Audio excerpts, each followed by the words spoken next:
Hi, welcome back to Stuff About Tutorials. Today we are talking about how to change birth date on Pinterest. Maybe you accidentally entered the wrong birth date when creating your account. So today I am going to show you how to change birth date on Pinterest. Check video description and I will try to leave the written instructions. So let's start.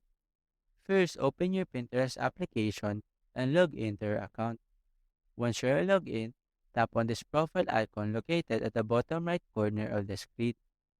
This will take you to your profile page. On this page, tap on the three dots icon located at the top right corner of the screen.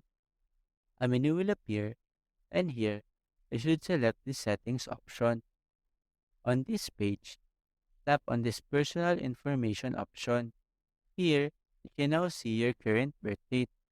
So to change your birth date, simply tap on this section. A new window will pop up, and in this window, you can now edit your birth date. Simply tap on this field, and here, select the month, day, and year of your new birth date. Once you've made the changes, tap on this update button. After that, you now have successfully changed your birth date on Pinterest. It's important to note that you can only change your birth date a certain number of times, so make sure to double check before you save your changes. There you go. If you wanted to know how to change birth date on Pinterest, that is the easiest way I know how. If you know another way to change birth date on Pinterest, leave a comment below. Also, be sure to subscribe for more videos.